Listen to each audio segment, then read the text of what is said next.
Never, because I always have a loud voice. Hi, everybody. Welcome. I'm sorry that I'm not better prepared. I thought I had it right in front of me. So I think I have it right behind me. Here she be. Glasses. We are set to go. Good evening, everybody. Thank you so much for coming.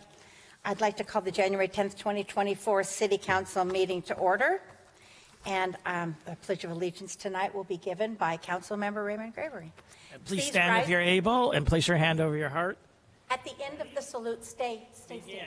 I pledge allegiance to the flag of the United States and to the republic for which stands one nation, under God, indivisible, with liberty and justice for all. Mr. Gutierrez has the invocation. Father, thank you for allowing us to be here this evening. As we begin this new year, I would like to thank you for all the wonderful things that happened to us last year. I would also like to ask you for strength for those that experience some difficult challenges.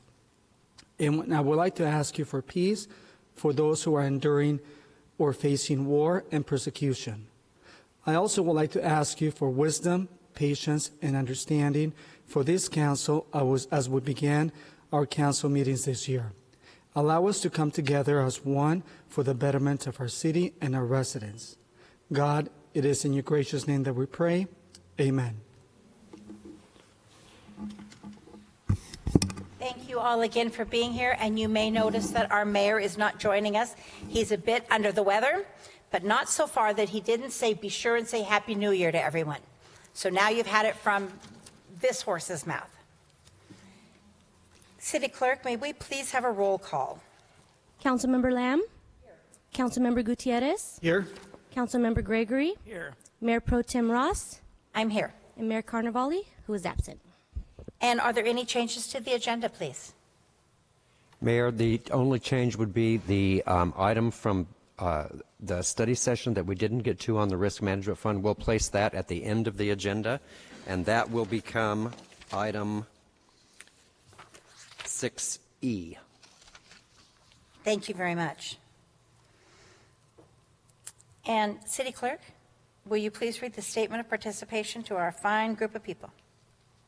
Public comment is the opportunity for members of the public to comment on items that are within the City Council's jurisdiction but not on the agenda. Because of restrictions contained in California law, the City Council may not discuss or act on any item not on the agenda, but may briefly respond to statements made or ask a question for clarification.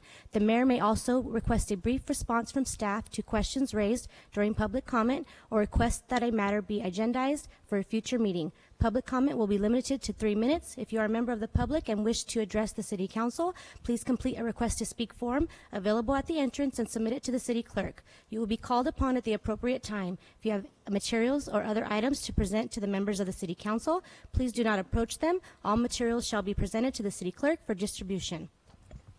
And Mayor, we did receive some requests to speak forms. Our first speaker is Paula. Please. Could you state your name, your full name for the record, please? Can you pull this closer to your mouth? Oh, that's better. Now can you hear me? Yes, ma'am. Okay.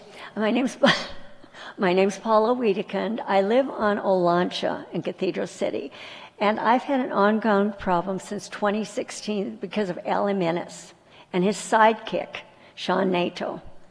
Between the two of them, they allowed their friend, my neighbor, to put a driveway alongside of my house. It's 70 feet long. It's used as a truck stop. Aside from my bedroom, I have this big truck parked just a few feet from my bedroom. I can't sleep because they started up at 4 o'clock in the morning. Okay? Because of this driveway and my contesting this driveway ever since it went in, these people next door will not give me peace. They keep trying to expand the driveway. They've destroyed my front yard. He now got a 15-foot high floodlight on some young palm trees that he's been trying to kill ever since the driveway went in. He's dug them up. He's cut off all the branches. Anyway, it's a whole long story, which is too long for right now. But my problem is this driveway. I am asking that it be removed. These people have ample room to put the driveway alongside of their own house. It is their second driveway. They have a driveway in front of their garage like everyone else is. They live on the cross street. They're not even living right beside me. So this driveway has no business being there. I need it moved, or at least the gate sealed, so that they cannot keep parking this truck beside my bedroom. This is about as short as I can make it, and I'm sorry, but I cannot get code compliance to do anything. When Sandra Molina first took over after Ally Menace was fired and Sandra took over, she looked like she was going to do something, and gradually she would not respond. To this day, she will not respond to me. The last thing I got from her is, it's their driveway, they can do whatever they want. The problem is the driveway can't be there. Okay, I appreciate any help that I can get. I need some peace. And it doesn't look like I'm going to have any peace unless I can move. So kindly help. And I know I was here a year ago and asked for help. Nothing happened. Thank you, Okay. Paula. Thank you so much for your help. The next speaker is Alan Carvalho. Good evening again. My name is Alan Carvalho, Cathedral City. We all hated to see Chris Parman go, but Ryan is amazing. Good job, Ryan. That's not an easy job. I was very thrilled to find out that Christine was on board, because it's great. Bilingual, a woman from Cathedral City, charisma, but the heartbreak came from when I found out she wasn't here anymore. And that really saddened me, because quality people represent our city. With two people doing what Chris was doing, respectfully, Snowfest does not need a third party. Snowfest does not need to spend $15,000 for that event to a private person who has alienated the community over and over again. I've witnessed it. So I'm saying, please, let's not waste our money. We got two people that can do a phenomenal job. We don't need somebody coming in that's a third party that insults the employees that work here, and maybe that was one of the reasons that Christine's no longer here. I'm asking for public records to find out the truth, because I just don't like the way this is going. And I really care about the city. I've been here for 10 years, served on the public arts. My husband was a council member for 4 years. We've come to every meeting when he was involved. And I just want you to know that we have to speak out when there's an injustice. When a member of this council tells staff, you cannot let go of Joanne, she can never be fired. I'm sorry, but that's corruption. I worked for the city doing $200,000 worth of videos, never got paid a dime, never wanted to get paid. That's what volunteerism does. That's what a desire to serve our community does. You don't get a lot of pay. You're not doing it for the money. You're doing it because you want to serve the community. But a person that's getting $15,000 for a one-day event, we can do better. We should learn from the mistakes that we've made here. And please, the more we know, the better we can do. Thank you. Thank you, Alan. And Christine, I'm just going to mention that we're not getting, I apologize, Mayor Pro Tem. I forgot to start it on that one. okay, will you just like bang me over the head with the hammer when it's 3 minutes or Absolutely. something like that? All right, thank The you. next speaker is Kathleen Mueller. Good Hi, evening, Kathleen. Council. I'm here tonight to talk about the trash can problem in our neighborhoods. That is, trash cans being stored visible to the public. And I'll get right at it. You have in your hands a report from code enforcement that is seriously flawed and underreports how many trash cans are improperly stored. It states that there are 0 garbage cans visible on Durango, 0 visible on Tortuga, 0 on Bella Vista, and a very low 6 or fewer on Resueno. I walk these streets and see at least 40 bins every day on Resueno. Again, this report is majorly flawed. I ask that you please do not follow the recommendations of the Code Department to water down our codes and allow the bins to be stored in the front of properties as long as they are adjacent to the homes.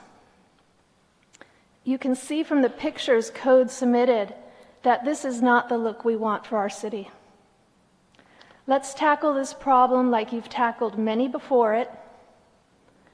Let's update our code enforcement software that works so well for other cities and keep our city beautiful. Thank you for your time. Thank you, Mrs. Mueller. Our next speaker is Jens Mueller.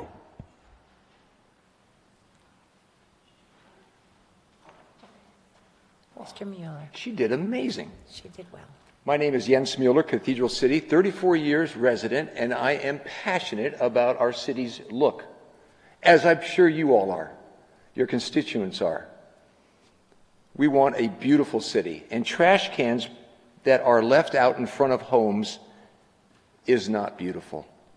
The report that you got from the code enforcement is a lie. Flat out lie.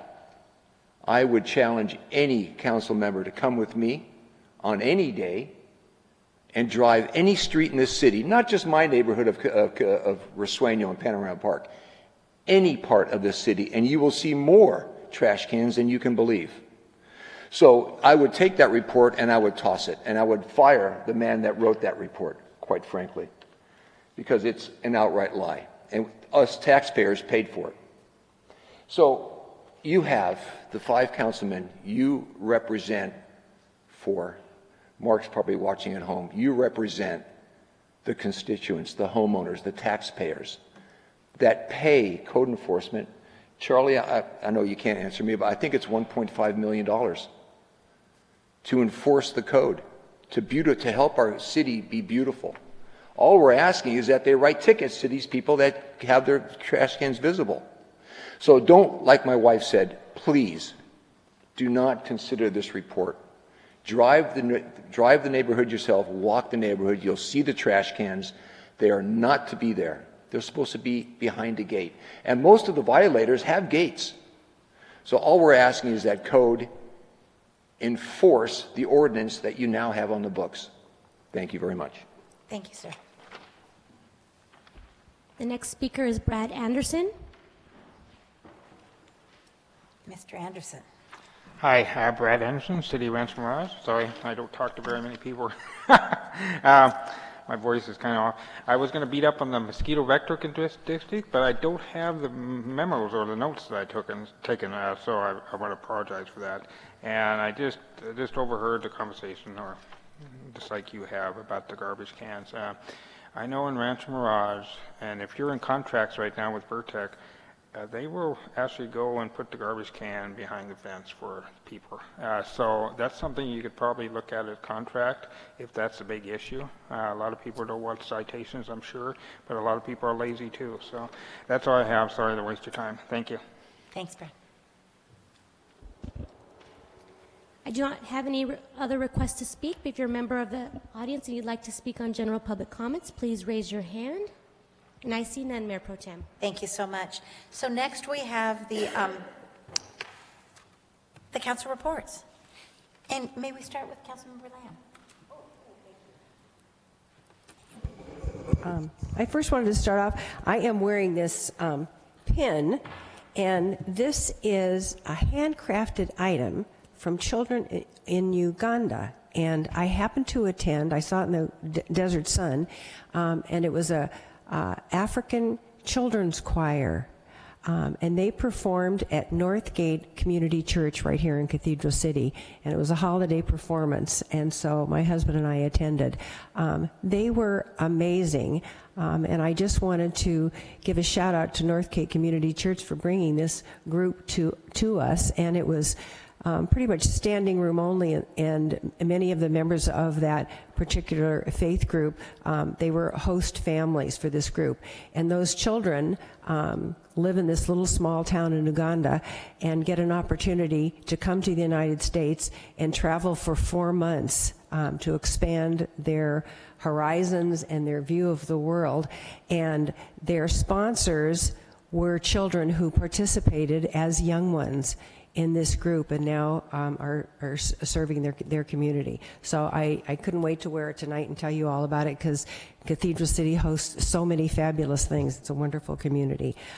Today I was invited by Dr. Pamela Cole. She is a sixth grade teacher and AVID. AVID stands for Advancement Via Individual Determination. She is an AVID coordinator at Nellie Kaufman Middle School. And she and I met at the Desart, their theater performance, their launch party, about 4 weeks ago, and she invited me to speak to them about my path in public service, and so it was a great opportunity. And we had talked about it earlier, about having a program where fourth graders would come to the Civic Center and City Hall, but this was a great opportunity for me because it was a first outreach, and these were all sixth graders. So it was a great afternoon. I am now chairperson of the Coachella Valley Mountains Conservancy. Jim Karpiak is the executive director, and he has said that he is retiring as of June. So now we're heading up the committee to find a replacement for him. So that'll be an interesting process. I just wanted to give a shout out again to John Carell and the fabulous engineering and public works staff, because they did a tremendous job on Dade Palm and all the road improvements. And here was a great article from the Desert Sun. It said, "Our Valley Road construction, it's long overdue," but it says, "I'm sure you've noticed all the road construction going on in every city in the Coachella Valley, and I know it's an inconvenience." This is from Larry Justad, Cathedral City, and he talked about the great things that we're doing here. So I always commend our Cathedral City residents who take the time to write an article for the Desert Sun and give a shout out to us doing great things. This is the film festival week, and my husband and I have had an opportunity to go to several performances at several shows at the Mary Pickford, and it is thriving. The Mary Pickford is just a wonderful venue, and it's certainly that collaboration with the Palm Springs Film Festival is really beneficial to our city. We have 5 new employees, and I wrote their names down, and it was on a post note, and it flipped off in the parking garage, so I don't have the names in front of me, but we have 5 new paramedics and ambulance drivers, so I'll be looking forward to their pinning ceremonies as we move forward. And I wanted to give a shout out to Deanna Pressgrove, because if you haven't been to the Shred It event, you need to go to the Shred It event. And if you don't have a New Year's resolution in mind, or you've given up on them, start with just purging your house of papers, because it was a great exercise for me. I was drinking Diet Coke and listening to music and going through 2005 tax returns. So I threw them all in a bucket and drove down there. And Deanna, there definitely are some regulars, because she was chatting with everybody at their grandkids and hope your holiday was happy. And it's an easy to do. You just drive your car up. You open your trunk, they take the box, throw it in, they can give you the box back if you want it. Otherwise, they take it all away and you just drive off. So there were quite a few people there. They usually have the monthly. It's not this month in February because we have Taste of Jalisco. So the next one is Saturday, March 2nd from 8 to 9. Take advantage of it. Start your year off with a bang. Don't bother losing those 5 pounds. Get rid of the paperwork. So forget it. And the Congressman Reese had a wonderful meeting with us and Mayor Carnevale right before New Year's, and with our city manager and city staff and assistant city manager about the update on Tropical Storm Hillary and how we're moving forward with that whole process. So, and I wanted to give a shout out to Tom Swan Hernandez from ANVETS. He made another donation to our police department with little Care Bears, and that is their advocacy and volunteerism. And if the police are involved in an incident where young children are involved, they have a Care Bear there for emotional support.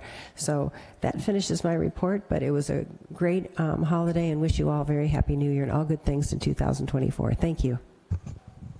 Thank you, Councilmember. Councilmember Gregory? Thank you so much, Mayor Pro Tem. So happy New Year's to everyone. As has already been said, this is our first meeting of the new year. I know it's going to be a great and productive new year, and look forward to continuing to work with this council and this great staff and all of you to make the city as best as it could be. It's been a long time since we've met, so hopefully everyone had a great holidays, and we're back again. During that time, of course, we got to meet with a number of constituents, some staff. Councilmember Gutierrez and I also had a meeting with city management and Councilmember Raul Ruiz. We tried to focus a little bit on some other infrastructure projects since you guys had covered extensively the storm damage. That was just one of many meetings. So it's been a productive time even after the holidays. I think we've kind of hit 2024, hit the ground running. So I also have attended and have a few more on the calendar, a number of events related to the Palm Springs International Film Festival, including the gala, the opening night, and some films mostly here at the Mary Pickford because it is the best theater. I know it has been well attended at things that I've been to, and I see the parking lots out here around City Hall are very full, which tells me that they're hopefully in the films and also hopefully in some of our restaurants and other businesses around the area and learning for themselves what a great place downtown Cathedral City is. Earlier today, I did represent the city on the Riverside County Transportation Commission, which means I went down to Riverside early in the morning this morning. It was a pretty routine meeting, and they did announce, which I was very happy to hear, that the Coachella Valley Rail has been selected and is now an official part of the Federal Corridor ID program, which doesn't mean a lot by name to me and may not to you, and apparently doesn't come with a lot of money. It comes with some money that goes to the state about verifying and identifying what needs that project would meet, but it is another step forward in that project. As many of you know, that was a project that was really started by our late Mayor Greg Pettis, and so it's something that's dear to us and that I continue to be one of the people that jabs and pokes and makes sure that it moves along as quickly as possible, and it is continuing to move. Of course, that doesn't mean they're going to be doing construction anytime soon. There's still a long ways to go, but it is moved forward probably as best that it could have at this point. So I know looking down on this, Greg Pettis is happy that at least it continues to thrive. I did want to mention, looking forward, that next Monday is Martin Luther King Day, so the City Hall will be closed. Hopefully it's a day that you can remember and celebrate our civil rights, and I know some people try to do a volunteer project, and some people volunteer every day, so if you get the opportunity, please do so. And then our next meeting will be on January 24th, so we'll meet again before our goal setting, but I did want everybody to mark their calendar that's interested. We will be having our annual goal setting and strategic planning meeting on Saturday, January 27th, and that's pretty much all day. It'll be held in Cathedral City at the Doubletree, so make sure you mark your calendar. And with that, I have concluded my comments. Thank you, Mayor Pro Tem. Thank you very much, Councilman Gregory. Councilman Gutierrez? Thank you, Mayor Pro Tem. Good evening, everyone. I hope everyone had a Merry Christmas and a Happy New Year. During Snowfest, Aphrodite and I got the opportunity to dress up as Santa. Had to put on a couple of pounds, but that outfit did work. Now, it was an incredible experience. Not only kids, but also adults wanted to take pictures with me, and it was just a great experience. Now, one little girl did stand out. They were all great and cute and everything, but one little girl did stand out. She came out to me and she sat next to me, and I asked her what she wanted from Santa Claus this Christmas. She looked at me with a sad face, and she said, "All I want for Christmas is for my parents to stop fighting." It was so sad that it almost made me teary because it was pretty sad. The father was standing right next to it. He could not believe what her little daughter just said. I hope he actually granted her wish and they stopped fighting in front of her. Kids do see what happens in a household, and sadly enough, this impacts their lives in the future. So I hope parents actually do a better job when they have differences to take care of it away from the kids. Now, as mentioned earlier, I also met with Congressman Raul Ruiz. As was mentioned, it was a very productive meeting. I also attended the first annual Santa and Seniors Christmas Breakfast, which was served by a police department and also a fire department. They cooked a delicious breakfast, and it was well attended. I got to talk to quite a few residents from Cathedral City, introduce myself, and run into quite a few people that I knew. So I can't wait for the following year to go out there and actually be hungry and enjoy all that delicious food. Later that week, I also met with the executive director of CVAG, which is Coachella Valley Association of Governments, Tom Kirk. It was a casual conversation, and we just talked about certain projects and infrastructure that our city needs. And I just told him to make sure that he keeps us in mind, that whenever there's opportunity to work with our city, to please do. And of course, the entire city council here is working hard and very different or quite a few issues and infrastructure. We're working hard to make sure that Varner gets actually widened all the way from Palm Drive to Day Palm. And we also have other projects that we're trying to push and hopefully get done. And he mentioned that he works extremely well with our city, including our city engineer, John Corella here. So it's very encouraging to talk to him on a casual basis and put in a couple of words in, hopefully, that will bring better things to our city. I also had my regular meeting with our city manager and our assistant city manager to go over tonight's agenda. And finally, I want to say a couple words about our volunteers and how important it is for our city to allow volunteers, and how important it is for volunteers to volunteer, not just in our city, but for their own self, for their own self as a person. One person in particular volunteered for our city for over a decade, worked as a volunteer just as hard as employees do. He clocked in over 10,000 hours, which is about 10 years worth of volunteering with our city for our police department. Now, of course, he worked so hard, saving our city thousands and thousands of dollars. This volunteer did not want to call himself volunteer. He was so proud of the work he did. He didn't want to call it work. For him, it was a passion. He would come in and just love what he did. He wanted to just help the residents of Cathedral City. Even though he did not live in the city of Cathedral City, he loved doing everything for our city.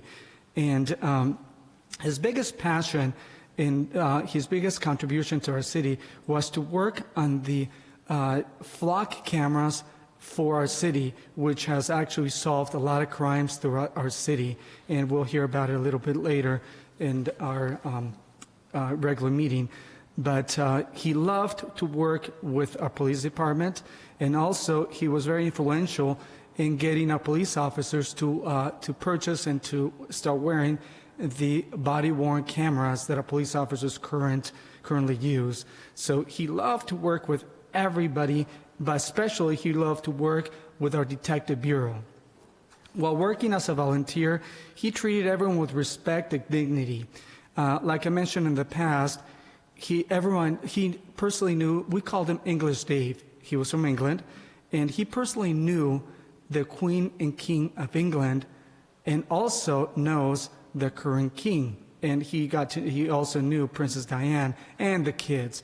This individual was so well liked, and also such an extremely gentle man, and just a kind soul. Sadly, last week he passed. And one of the things I want to say is that he loved,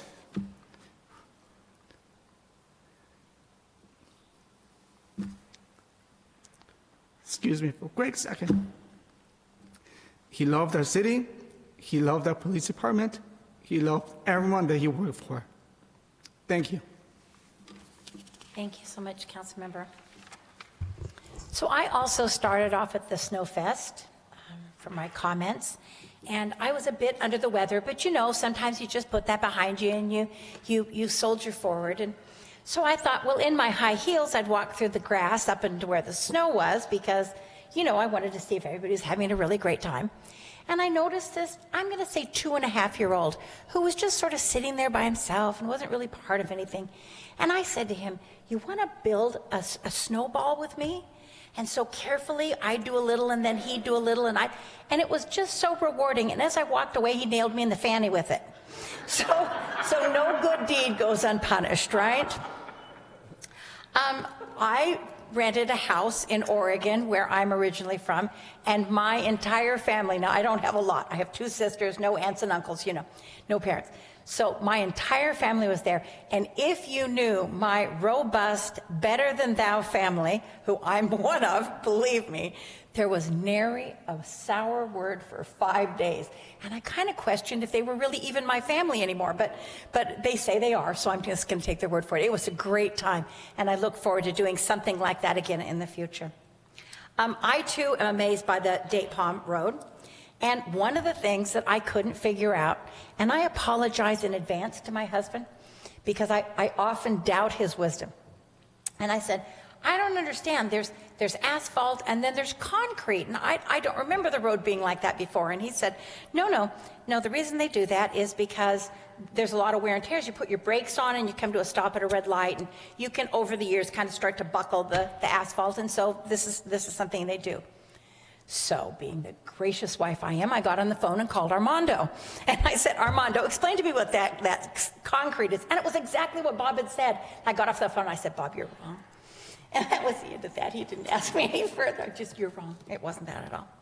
So anyway, I have had many great things happening, and many great things are happening right here in our city. And I'd like to tell you about some of them. The first is just a few days from now. It's our Coachella Valley Bully Fest on the 13th.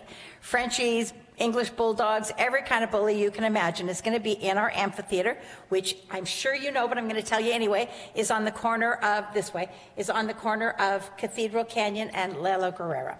So this annual event is a sight to see, and it allows you to bring your dog for 10 extra bucks. General admission is 20, and kids under 12 are free.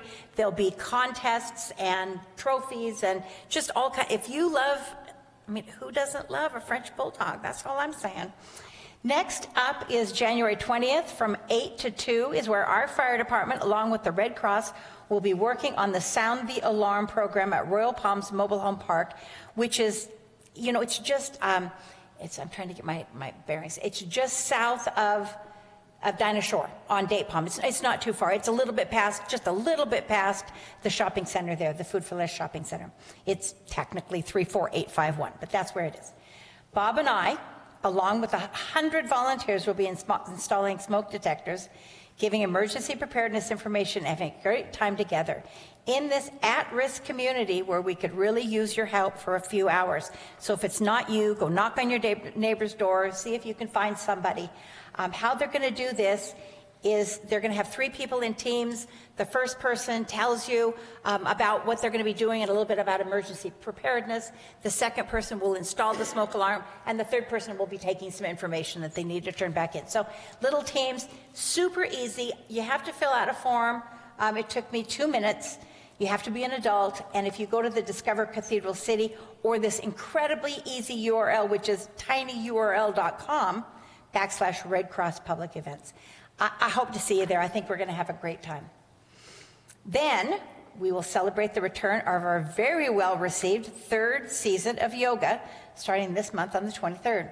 It's also in our amphitheater, and it's from 8:30 to 11, with gentle yoga at 8:30 and power yoga at 10. We're honored to have our same instructors, Patty and Nicole.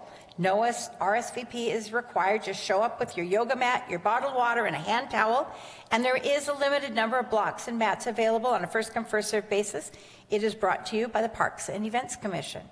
And last but certainly not least is the return of the Perez Art District's Art Walk on the 4th Friday of each month from 4 to 7. There are signs to show you who's open and showing goods, but I know that there are at least 30 artists each Friday. Plan to see paintings, sculptures, photography, and mixed media, just to name a few of the talents of these artists. And when you're done, just hop across the bridge and have dinner in downtown, go see a movie, or take a nice walk around the amphitheater. We really look forward to seeing you at all of these events. They're all just phenomenal, and we're all lucky to be here in Cathedral City. And Bob, if you're listening, I'm sorry about the road thing. Thank you. I don't know why Bob's really intelligent, and I never think he has it right. It's like, oh, I don't think that's it, Bob. I don't think that's it. Okay. So next we have our consent agenda, and will you please, Christina, read the consent agenda items? Yes, Mayor Pro Tem. Item 3A is to waive full reading of ordinances on the agenda. Item 3B is the minutes approval of December 13th, 2023. Item 3C is to receive and file payment of claims and demands for November 2023. Item 3D is the second reading of an ordinance of the City Council of the City of Cathedral City, adding Chapter 8.64 to Title 8 of the City of Cathedral City Municipal Code to create an expedited permitting process for electric vehicle charging station systems.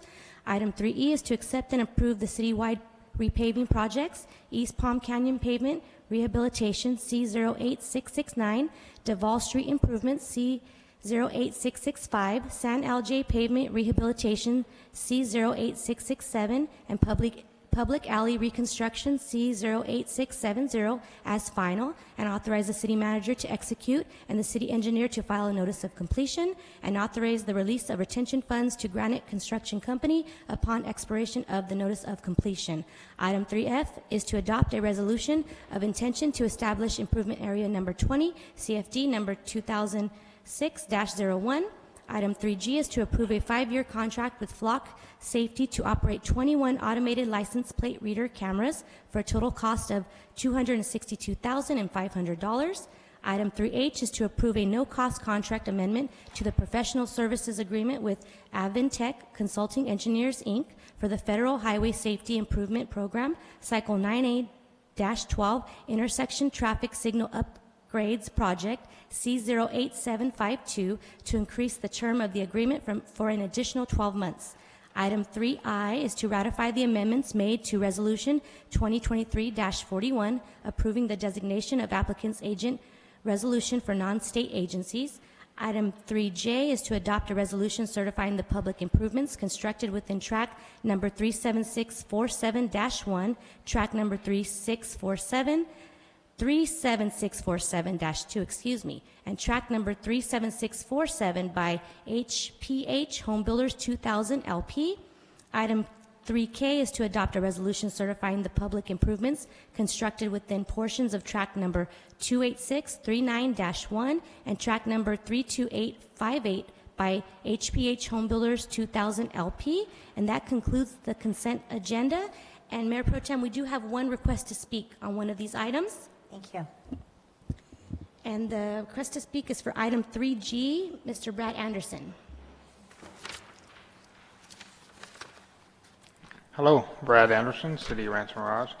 This is concerning the Flock camera system. I understand that you want to enter a 5-year contract. Again, I have no authority to tell you not to do that. I think I'm against this type of surveillance. I understand there are also success stories to this, but there also are other stories where the system has been abused and or incapable of doing what it's intended to do. The likelihood of the system not working long term or being compromised by entities other than the government entities are likely, and it will happen, or I suspect it will happen. But my issue is, I guess, with the agenda item as worded. You're going to enter into a 5-year contract because the price is going to go up for the leased equipment, or I guess it's like $3,000 or $2,500 per unit, and it's going to go up to $3,000 if you don't enter into a 5-year contract with some other caveats, I guess. I think that locks the city in. I know it locks the city in to actually shopping to other networks or other providers of that service too. And I think it's a disadvantage, or it's not satisfying your residents financially for that tracking or the surveillance too. And I guess that's all I have. I think there's better aspects to do it. It's a costly matter. Kind of going off. I'm just against the system altogether. I live in the city of Rancho Mirage, where it's almost on every street in that city. every shopping center. I actually do not shop in my city anymore because of the likelihood of being tracked, and that's sad. So it's a chilling effect that these cameras could have or will have, especially on tourism. If people are actually coming here for whatever the Planned Parenthood was brought up, issues like that, this is a tracking device, and it will chill that, I think, in the long term, once people know about it. And that's all I have. Thank you. Thank you so much. Oh, I'm going to submit written comments too, for the record. Thank you. I did not receive any other requests to speak, but if you're a member of the public and you wish to speak on any items on the consent agenda, please raise your hand.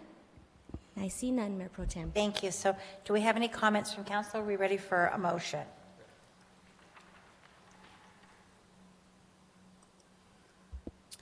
We have a motion by Councilmember Gregory and a second by Councilmember Lamb. Motion carries, all ayes. Thank you very much. So our first legislative action is SB 1383 update and Find Food Bank Memorandum of Understanding, the MOU. Thank you, Mayor Pro Tem, members of the council. Deanna Pressgrove, our Public Works Manager, is going to present this item. This is continuing follow-up to SB 1383. She'll be doing two things: giving you an update on where we stand on implementing the mandates we received from the state on that, and also recommending approval of an MOU with Find Food Bank to implement the edible food recovery program in the Tier 2. Deanna. Thank you, City Manager. Good evening, Mayor Pro Tem, City Council members. I am Deanna Pressgrove, your Environmental Conservation Manager tonight. And like Charlie said, I am going to update you on our SB 1383 compliance and a proposed MOU with Find Food Bank. Both Burtec and Find Bank have representatives in the audience, so after I'm done with my presentation, if you have any questions I cannot answer, they are here to help. So as a reminder, I do this spiel every time we talk about SB 1383. This is an aggressive legislation item established in 2016 that focuses on organic waste. And organic waste is our food waste, it's our yard trimmings, it's paper, it's cardboard, and the goal of SB 1383 is to pull it out of the landfill and have it recycled, diverted, or composted. The schedule, the key implementation dates, we're now at January 1st, 2024, and this is when the regulations take effect. Enforcement takes effect. The regulations took effect back in January 2022, so now enforcement. So if we're out of compliance, that means CalRecycle could enforce it on us. It also means that if we have businesses that are not in compliance, it's now our responsibility to move towards enforcement. With the goal of California's goal of January 2025, we need to do a 75% reduction in organics disposal and a 20% increase in edible food recovery. And those numbers are based off California. While SB 1383 puts a lot of the weight on Burtec, it is ultimately Cathedral City's responsibility. We have to keep the records. We are accountable for SB 1383.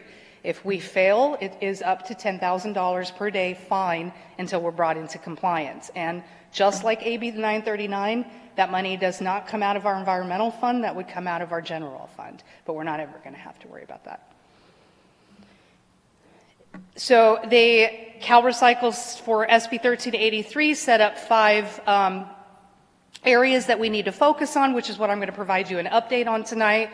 Organic collections for residents multifamily, establish edible food, conduct education and outreach, procure recyclables and recovered organic products, and monitor compliance and conduct enforcement. So the first one let's touch on is our recycling program. So as we've talked about in the past, you have seen your new carts. So we have 15,000 residential customers that have now received blue carts. They are now using their gray carts for trash disposal. We have kitchen pails have been distributed. We have education that you can now bag your food and put it in your green waste cart for disposal. At Cathedral City, we offer bags for the kitchen pails. To date, we have distributed 6,200 bags to the Cathedral City residents, and we offer it on the website And in the mailer, you can call me and I'll mail you the bags, or you can come pick them up. We also have kitchen pails.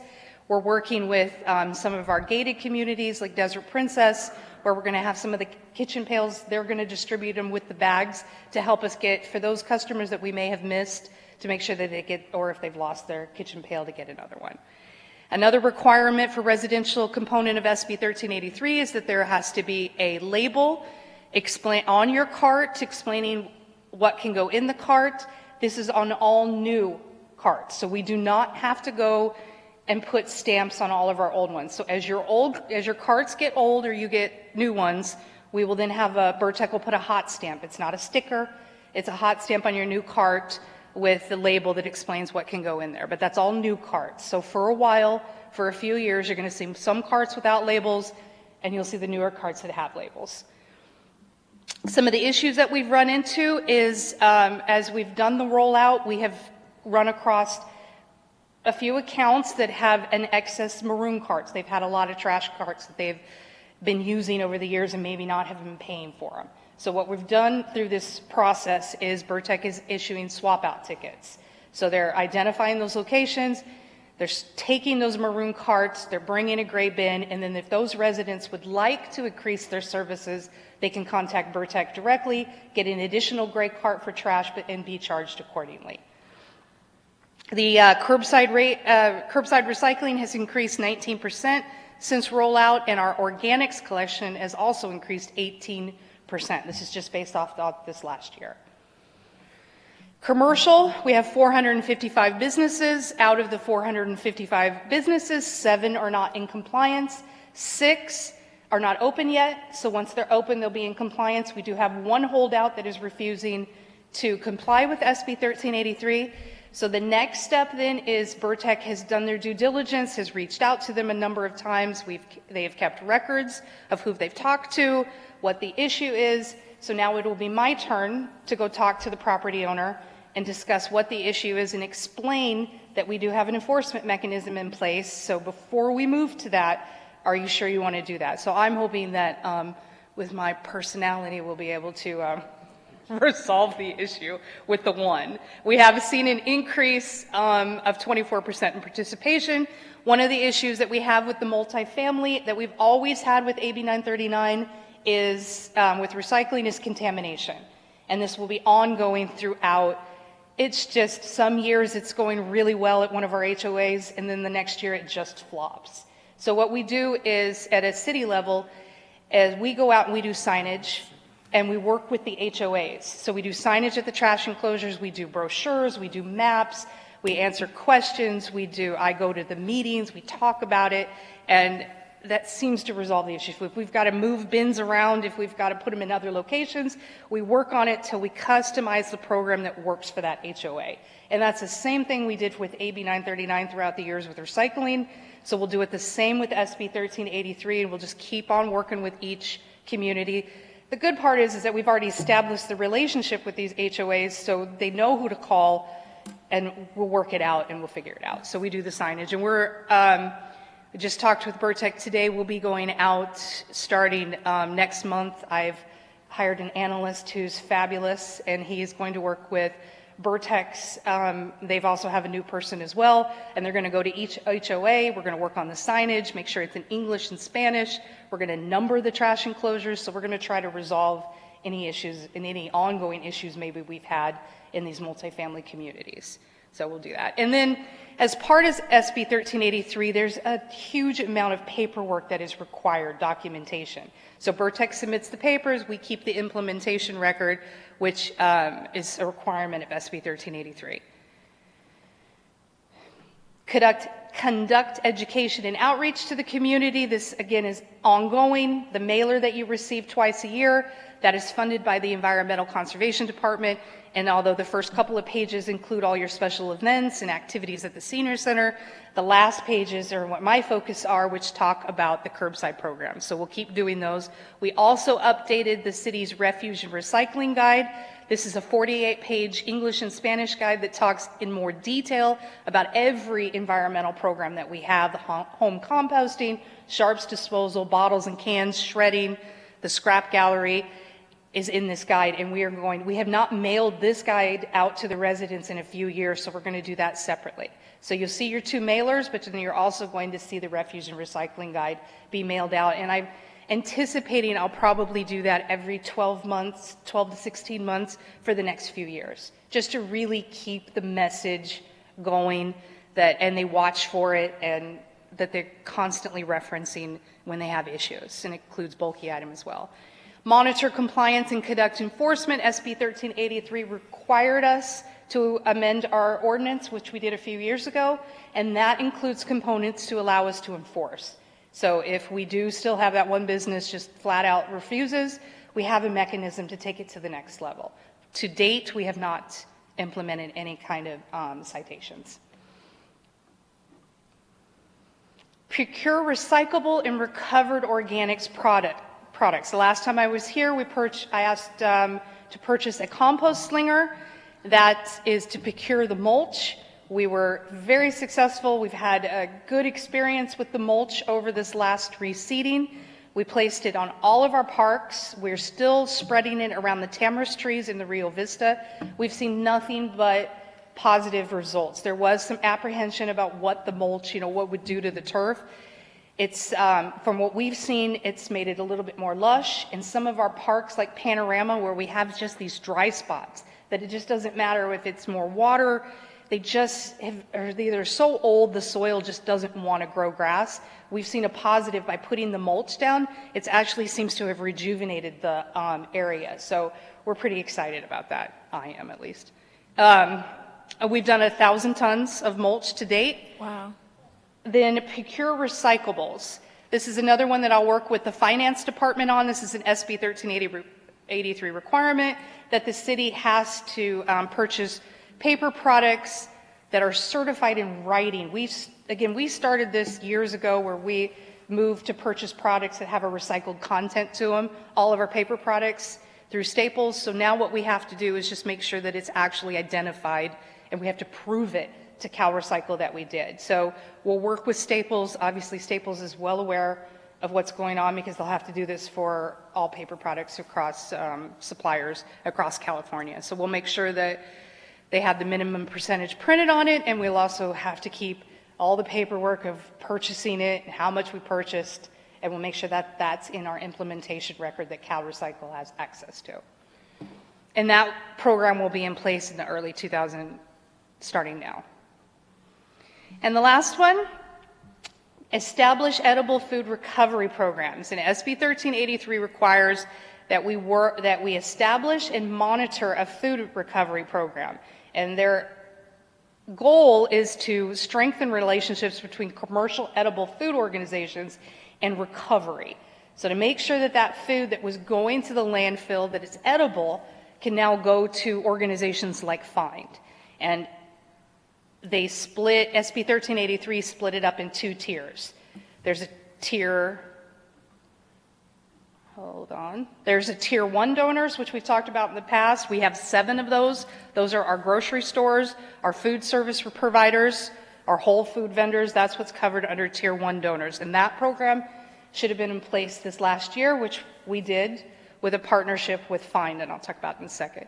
Tier 2 donors, this is what now we have to work on for starting in January 1st, 2024.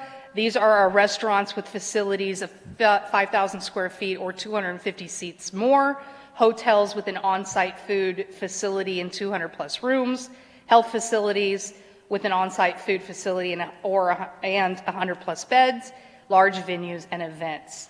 To date, we currently have 32 tier 2 establishments that need to comply with SB 1383. And to successfully do this, you have to track and coordinate the system, you have to have contract management, data collection, the weights, and coordination and transportation of the food.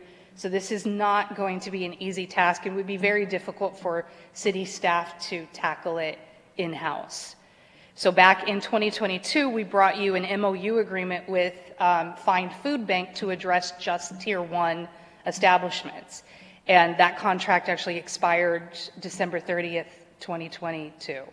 And to date, Cathedral City tier 1 establishments have recovered 34,000 pounds of edible food. So that's great.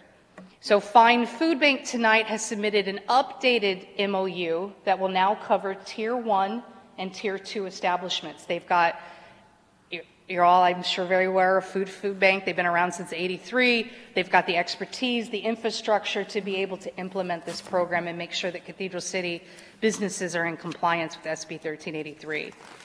So the agreement proposed tonight has a 3-year term expiring in 2026. So for Tier 1 establishments, for our 7, it would be $17,000 annually.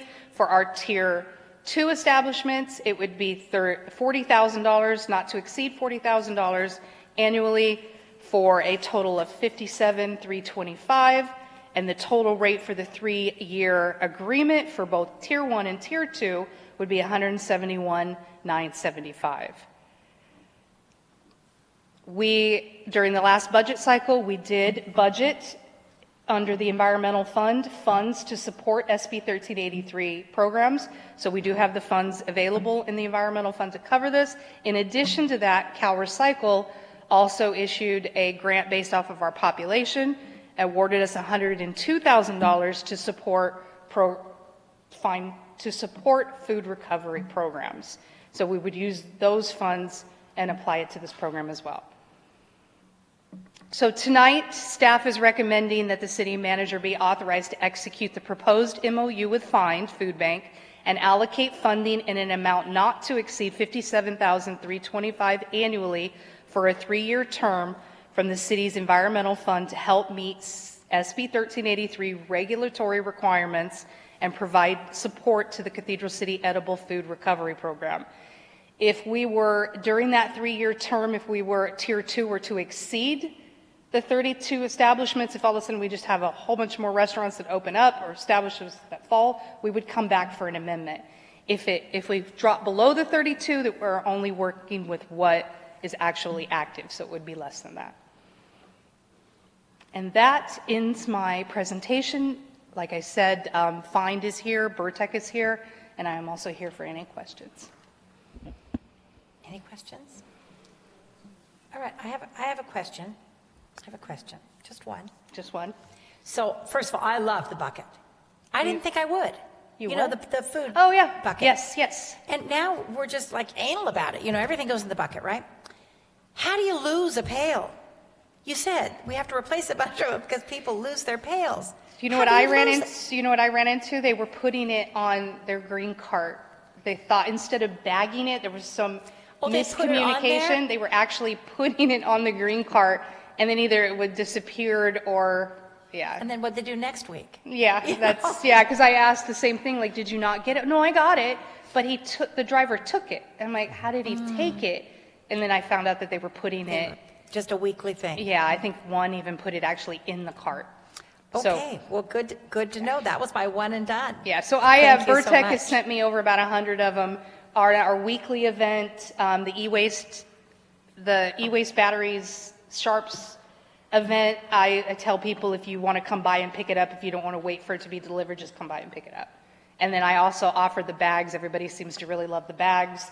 They're in the mailer, so once the mailer goes out, I get a lot of requests to mail them the bags. And remember, Rita has 500,000 of those what do they call, booklets? Okay. 500,000. Yes. I think she's got one of those houses, just full of paper. And we'll continue to educate because that'll be ongoing. Education will be important to get that right. Well, I certainly appreciate this. Do we have any questions or comments on this fine presentation?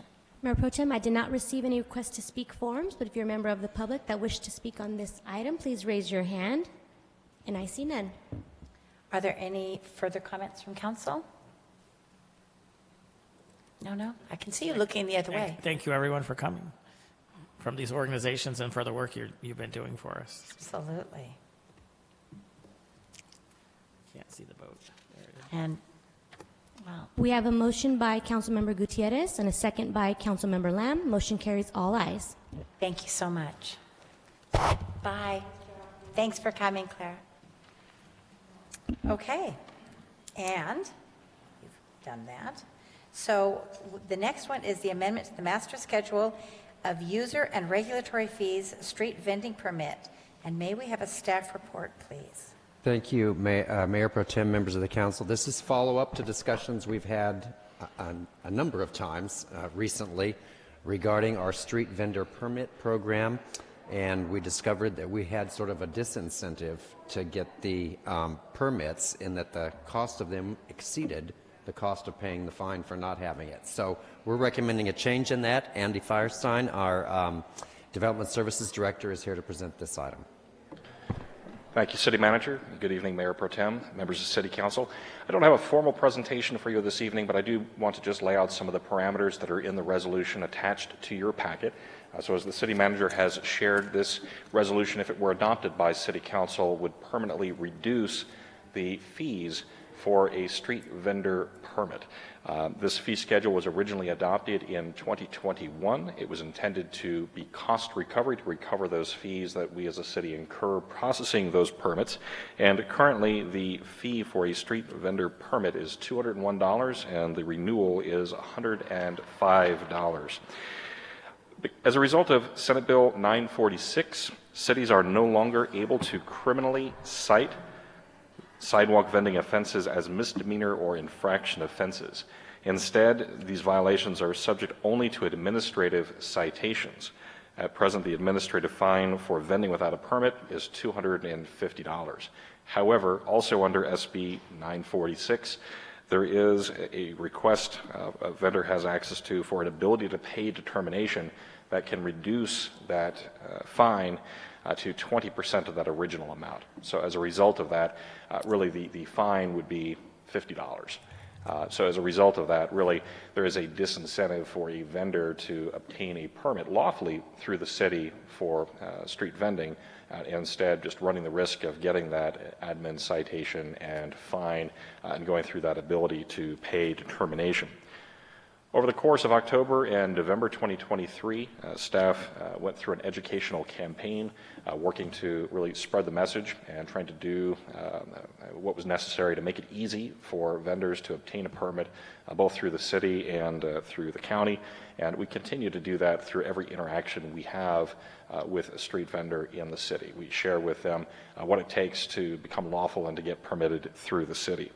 So it's our recommendation tonight, just knowing what we've discovered through SB 946, that there is a potential financial barrier to someone getting a permit through the city, that it's less costly for them just to get an admin site and to go through the ability to pay determination.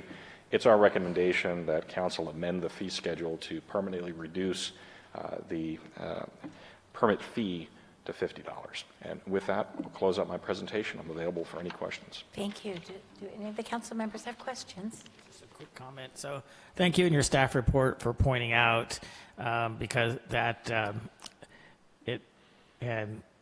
that this is the reason. One of the reasons for this is reduction is because it's a behavior that we wish to promote. We wish to promote these people to become licensed, and I think it's important because this council's made clear that our standard approach is that we do want to recover costs to the city for things that we are able to through this process. But there are certain things, this isn't the only one.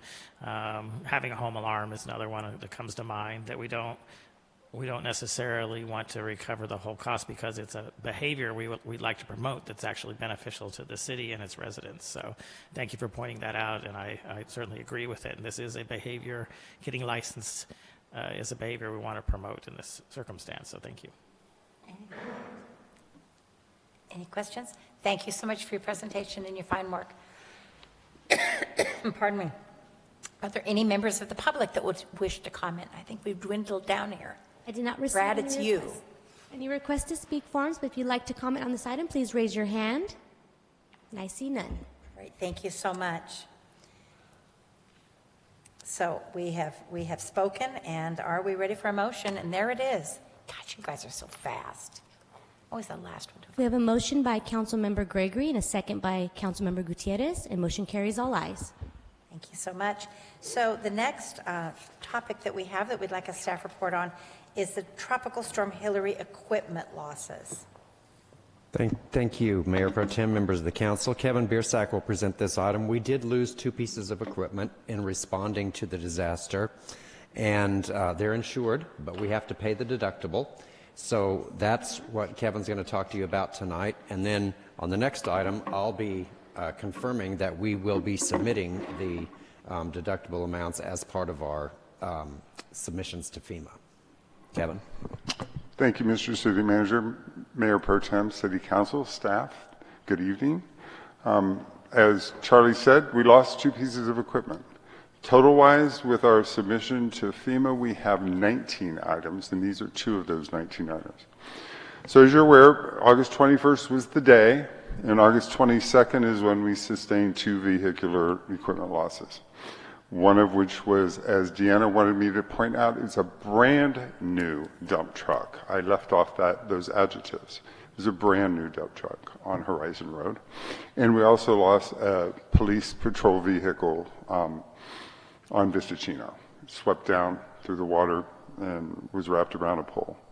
Extensive damage beyond repair. Our insurance adjuster deemed both a total loss. So here are the statistics. The dump truck replacement, $81,000, almost $82,000, comprised of the vehicle and some upfitting, some equipment. Then the Ford Explorer replacement, it was a Ford Explorer. We're replacing it with a Chevrolet, but it's $80,000 and change. It's a vehicle cost of almost $55K, and the upfitting is significantly more on a sworn vehicle, and you see that cost. As Charlie said, we have a deductible. Something interesting to note here, our deductible is $50,000 with a sworn vehicle, and is $25,000 with a non-sworn. So because it was the same incident, we only have to pay 1 deductible. Of course, we have to pay the higher deductible. But if, for example, we had lost a vehicle on August 21st, and if we had had damage September 1st when the second storm came through in the eastern portion of the valley, it would have been 2 separate instances. So total-wise, it's $162K, that deductible. So the importance of coming to you all as our governing body is we need this approval because tomorrow Patrick Bumstead and our staff, he will actually produce 2 purchase orders. And those purchase orders will be sent to the insurance adjuster, and that's all they need in order for us to receive the $112,000. So let's talk about the $50,000 and how do we get that? And that's on this next slide. So the $50,000, as I said, we have identified to date in our estimate that we submitted back in December to FEMA after the declaration, 19 items. And 2 of those are these 2 vehicles. So FEMA, in that submission, whether we submit one or in one submission or in 2 separate submissions, we will receive 75% of the deductible. So we will receive $37,500. Tied to that, Cal OES will then reimburse us 75% of the remaining 25%. And so that gets us the $9,000 and change. So in the end, and it'll take a little bit of a time, but in the end, our city matches only 25% of the remaining 25%, so that's $3,000 and change. Wow.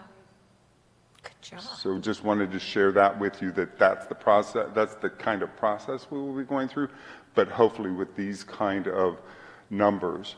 And that kind of relates back to when we came back to you previously, and we would, without the declaration and the kind of numbers that we were concerned about, we'll be able to update you at a subsequent meeting with respect to where we think that that's heading with those kind of numbers.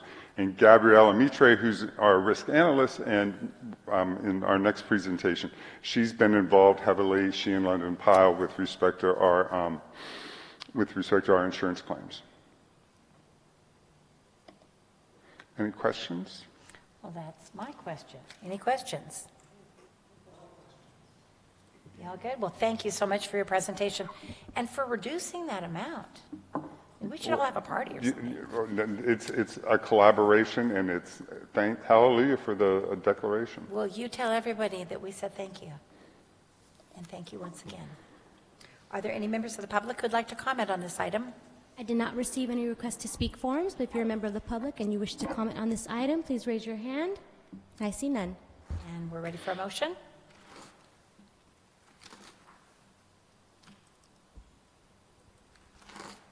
There's a motion by Councilmember Gregory and a second by Mayor Pro Tem Ross. Motion carries, all ayes. Thank you so much. And thank you again, Kevin. Thank you. So item D is an update on emergency actions related to Tropical Storm Hillary. And I believe City Manager will be taking that himself. I will, thank you. And I just have a brief update for you, primarily on what we have submitted to FEMA and Cal OES, and some of it goes through Federal Highway because of our major streets so it's a number of different sources, but this is our total submission. We've also submitted everything through Congressman Ruiz's office so that they're aware and can provide assistance should we need it. On debris removal, which covered the initial removal of the streets and then the haul off of the debris, we submitted a total of $9.3 million. I'm rounding off these numbers for you. That's category A. Emergency protective measures, this had to do with the cost of road closures and soil stabilizer that is being applied. That was $92,500. Roads and bridges, this is the big one. This is the damage to our roads, both from the floods and the mud and from the effect of the heavy equipment being on them as we removed that. That's category C. We submitted $18.7 million in that category.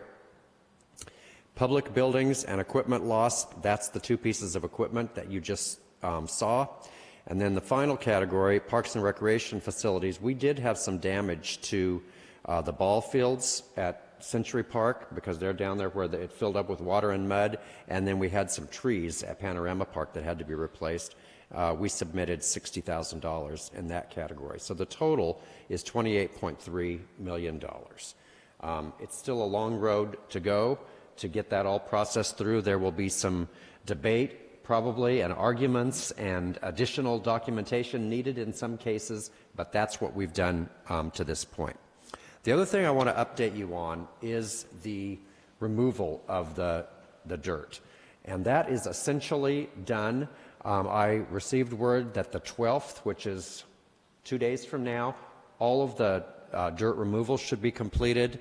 The final step then will be the application of the soil stabilizer, which is supposed to be done by the 19th of January. So we anticipate that a week from now, 10 days from now, that phase will be completed. So that... I could ask, so when we approved that, it was an estimate, really, what the cost was going to be, with the caveat that it could go over, or do we have good news that it looks like... It's going to be less, and I don't think we have a final tally on that, but I will get that to you when we have it, but it is going to be less than what the original contract was. This is good.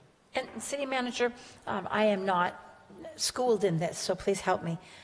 Is FEMA generally, once they accept your numbers, they're 100%? No, well, it's the formula that Kevin gave on the equipment. That applies for everything. The wrinkle in this is that a lot of our submission had to do with damage to our streets. And Vista Chino and Date Palm, at least, fall under a different category because they're on the FHWA registry. I don't know if that's the right word or not, which is handled through Caltrans and a little bit differently. But they went in with that submission, and they're included in the numbers that I gave you. And on a hopeful day, you might expect 80%? Well, if we got everything, it would be 75% of that $28 million through FEMA, and then 75% of the remaining 25% through Cal OES, and we would be left with the remainder. I think it's unlikely that we get 100% on all of that street work. They've already pointed out that it's not like they were brand new streets before the flood, and that's undeniably true. However, we can't do a project to take them back to where they were before. We have to do a project to take it back to a new street, and so there may be some arguing and discussion about that. And I don't know about roads, but it's not unusual to have some form of a replacement cost. Your home's broken into and things are stolen. They say, well, how old was that toaster? So it's not. So we're going to advocate to get the best reimbursement we can on those. That's our commitment. Thank you so much. Councilmember Gutierrez, any No. addition? Then that completes that, and thank you so very much. Let me ask, do we need to renew any of our previous declarations or allow them to expire? Or what? I think we're to the point now that this other project is essentially completed that there's no value to us to have the declaration in place any longer. All right, thank you. And do we have any public comment on this, please? We only have one member. Mr. Anderson, would you like to comment on this item? Oh, no, I didn't, sorry. No, it's okay. We have none. You're our only public comment, so. Thanks so much. And I'm sorry, I need to look at this. I didn't think we even needed to do any voting on this. We're just That one does not No, it does doesn't. not require any action. So, and we've covered that. I mean, we're just to the end here, aren't we? Do We the have the item that risk we- management, we but need on to the do the end of item our that we cleared, agenda, yeah. on the end of our agenda. So we will take that on now with the risk management. Thank you, and Kevin Biersack will present this item. This is much like the update that you saw a few meetings ago. We're really working hard in finance, and I appreciate the things that Kevin has done since he's taken over to sort of reshuffle the deck in staff and be able to professionalize some of our functions. We talked about what we're going to do in procurement, and now we are undertaking to do the same type of thing in our risk management program. We've never before had a position that we could dedicate to this, and I think in the long run this will end up saving us money in our insurance and things. But Kevin's going to give you an overview of where we're headed. Well, thank you, Charlie, and thank you for those comments. Mayor Pro Tem, City Council, staff, risk management plan, study session, which is now part of the evening. As we go through typical questions, there's a lot here, but it is an overview, it is an architecture. And as I pointed out, Gabriella, who is now with us, she is our risk management analyst. She's kind of dual-hatted because she was previously our payroll specialist, and we're in the process of recruiting for that. So she's a busy person.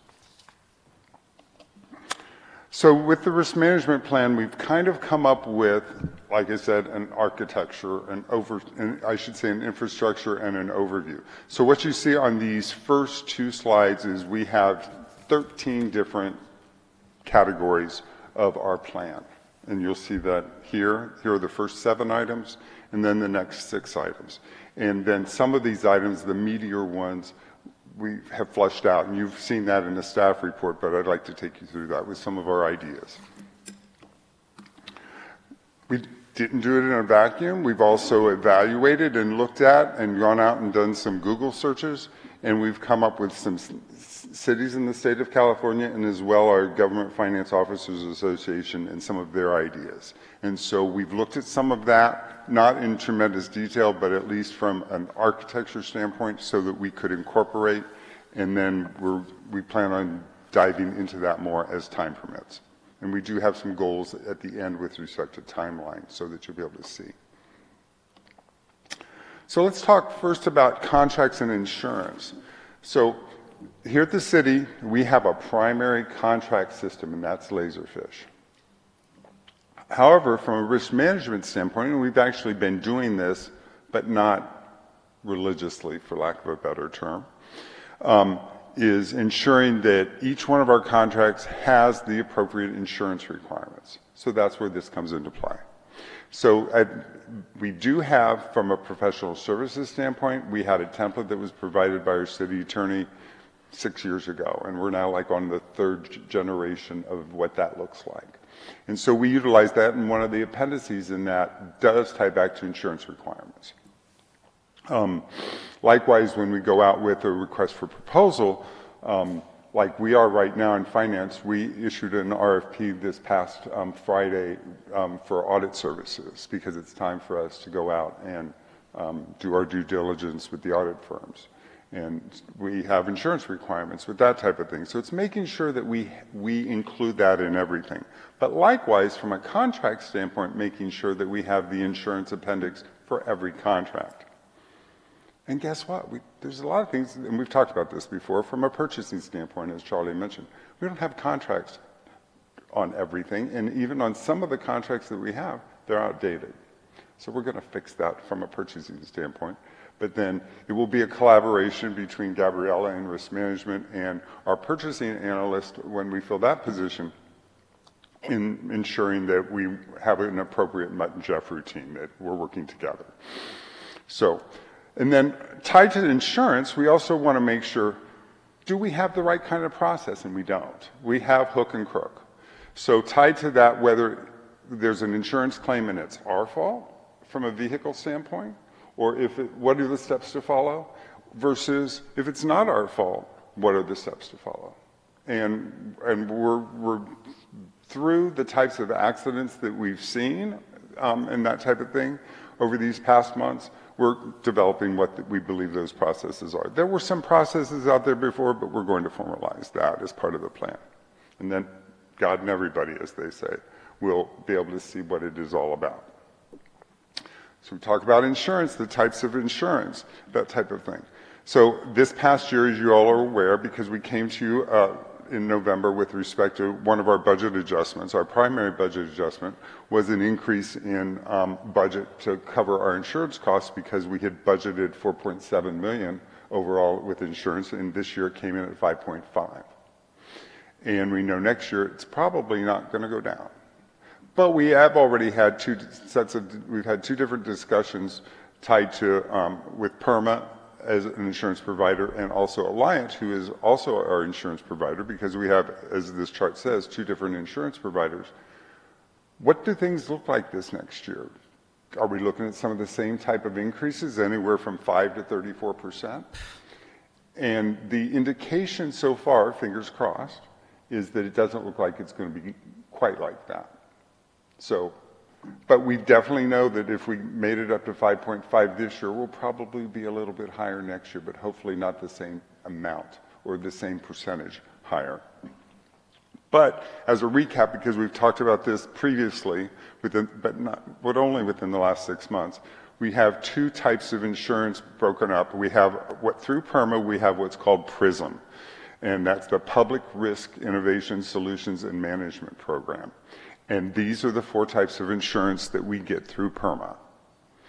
Separate, dating way back before the creation of this earth probably, we have APIP, Alliant Property Insurance Coverage.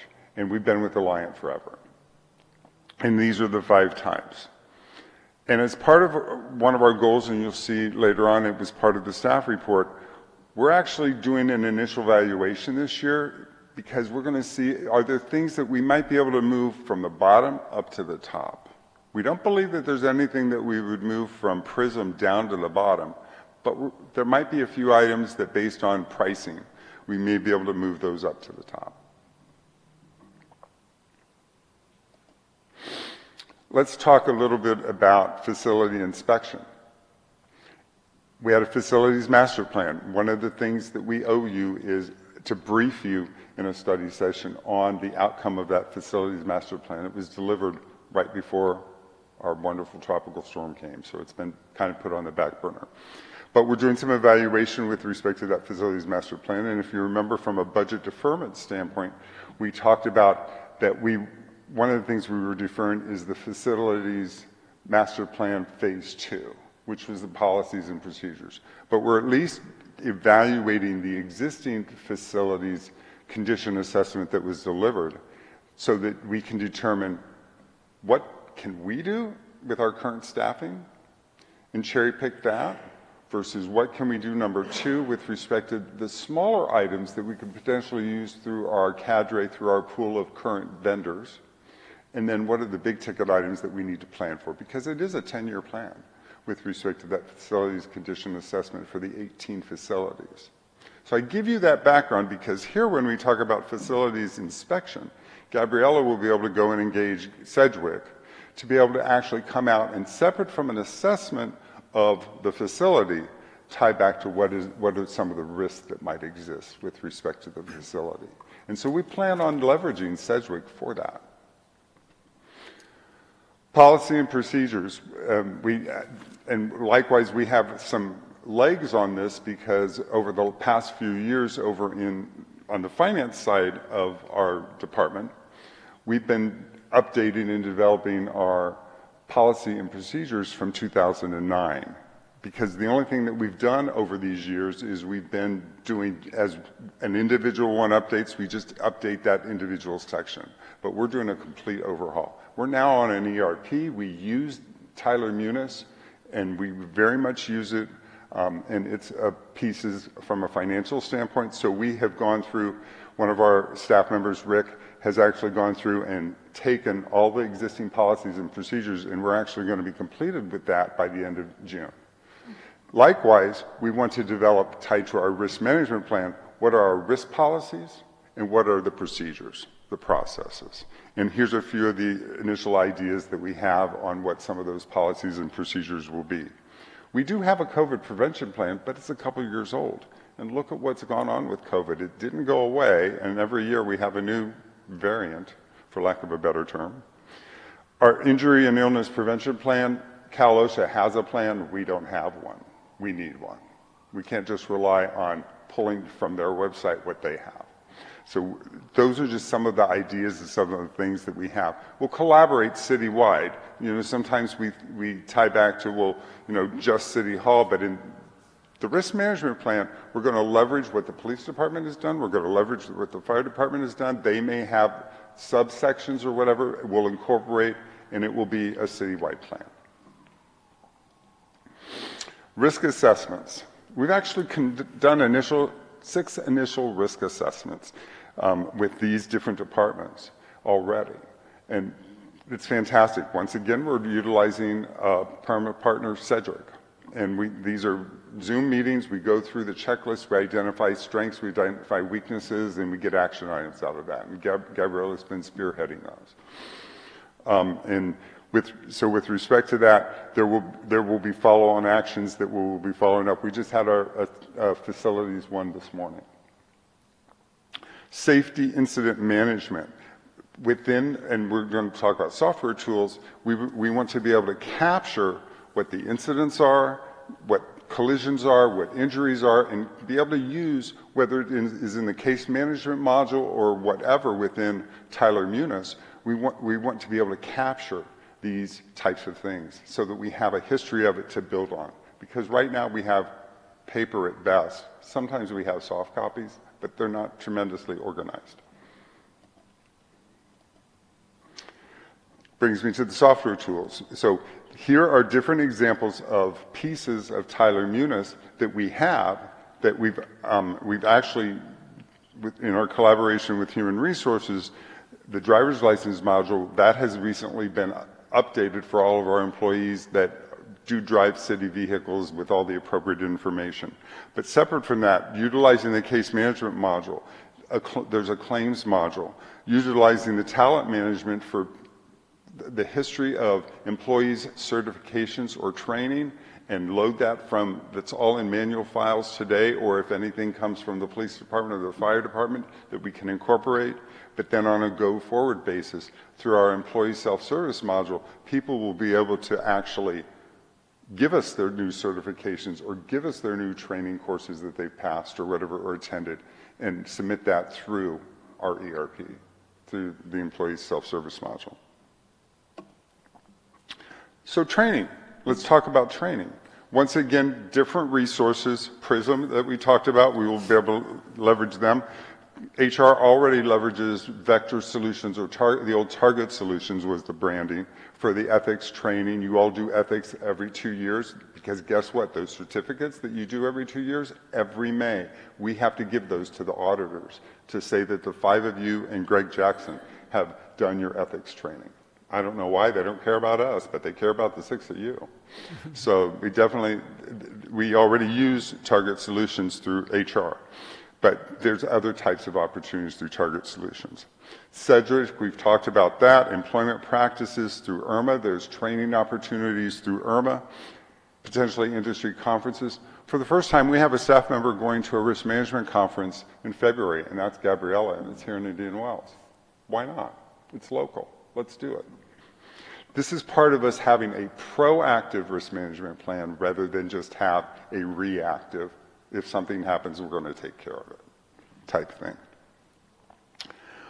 Also, from a Cal OSHA standpoint, not only the IIPP that we talked about on the previous slide, but to be able to leverage whether it's state opportunities that are available, state training opportunities that are available through Cal OSHA, or Cal OSHA opportunities available through PERMA.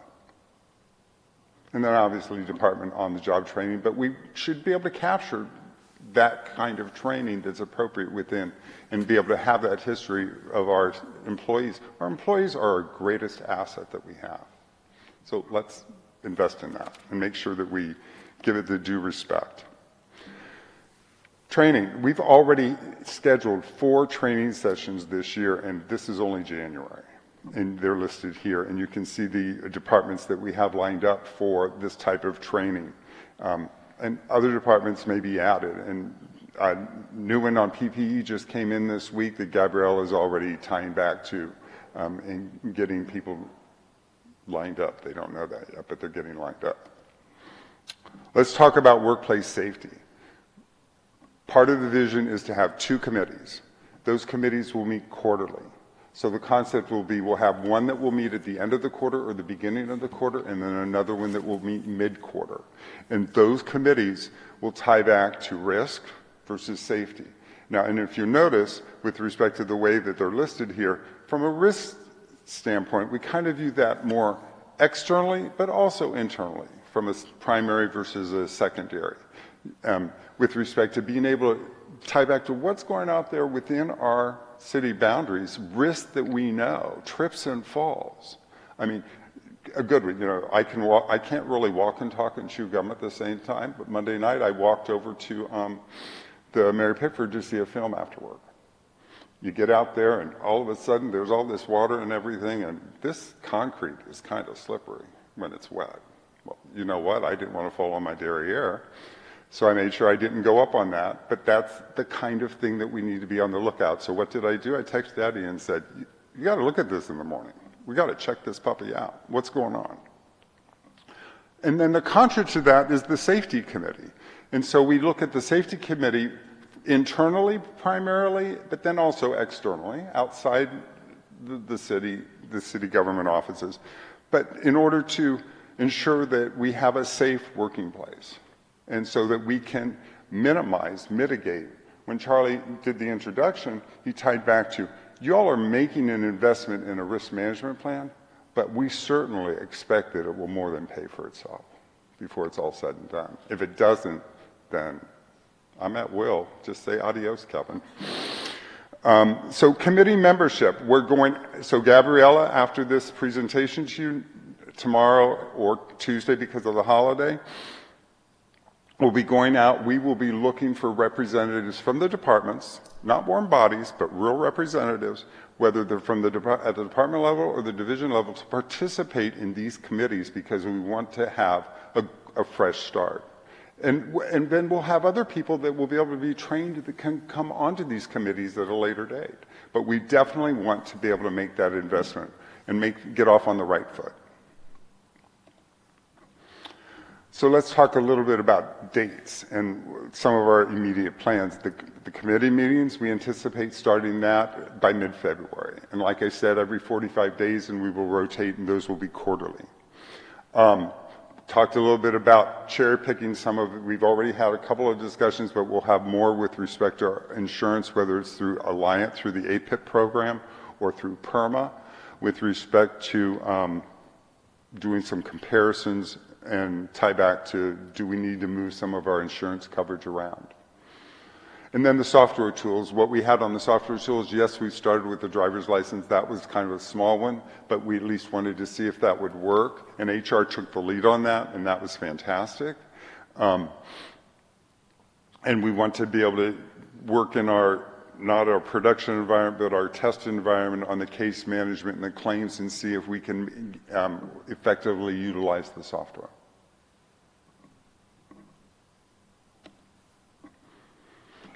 There really isn't an impact per se, but with the caveat, when you approve the budget that you approved, we have been able to take, and we've been able to take a vacant position, which was the position that I previously encumbered before moving into the director position, and we've been able to utilize that in order to be able to have a risk management person with an existing vacancy that we had. We've done some internal administrative shuffling.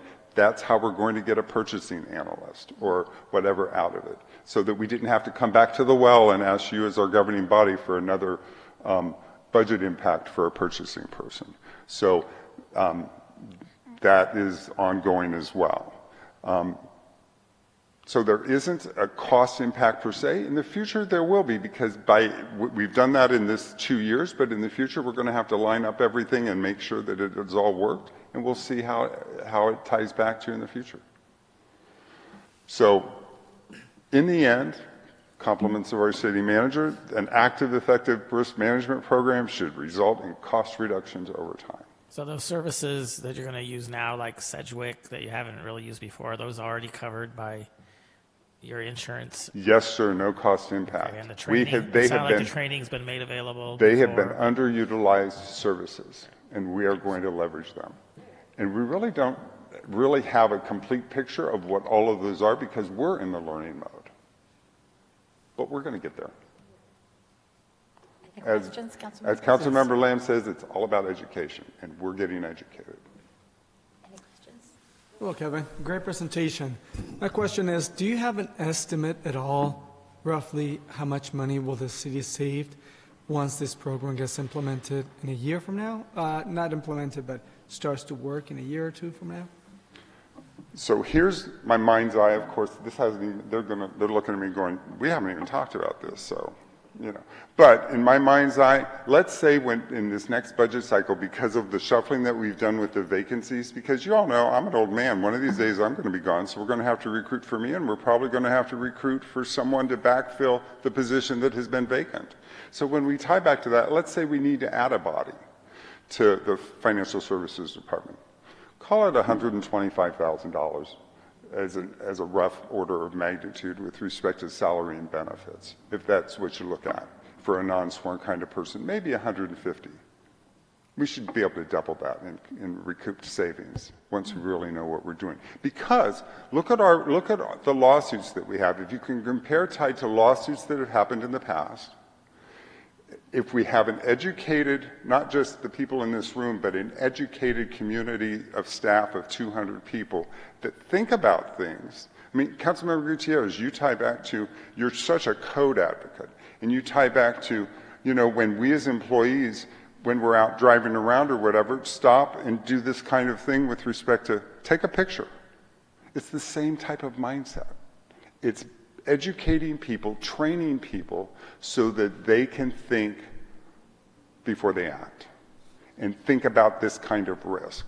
But also, like from a risk management standpoint, if we can go around, Eddie, in surveying what was going on getting ready for the film festival, he walked around all of our property around here and he came up with and he has it as a work order and he's put in the system with respect to all the items that it will potentially need new concrete, but he's going to get one of his vendors in here and he's going to get it sanded, I call it sanded down, grinded down or whatever it is, to take care of those potential trips and falls.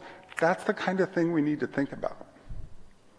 That's why I snickered a little bit, because it's possible what I've seen before when you don't have an active risk management program and you actually start one, that initially it looks like, oh no, identified all these things that need to be fixed. Some of them are processes and aren't that expensive, but you may run across some actual physical things that need to be fixed. And so initially it may look like it's costing you some money, but I think anybody with any long-term sense would know, well, we need to fix those because there are potential safety issues if we're catching them as part of the safety review. And tied to that, Councilmember Gregory, with respect to those kind of items, we have a certain amount that we include from a budget standpoint for those kinds of fixes or repairs. But if it were insurmountable, we would be in a position that I would come in lobby management to be able to come back to you all to say, we need a budget adjustment because we're going to need to spend this money now so that we can save on the potential risk. And yeah, that was the point, right, exactly, that it would recreate a safer environment for the employees and the public, and in the long term, you know, you would expect that. The Fountain of Life is a perfect example of that. Correct. And so here's a good one. Eddie's meeting tomorrow morning with a vendor with respect to the vault. It's a hot mess. I'll just tell you that right now. And it's not even safe to climb down in there. We're going to gut it. Based on what you all approved, it's all coming out.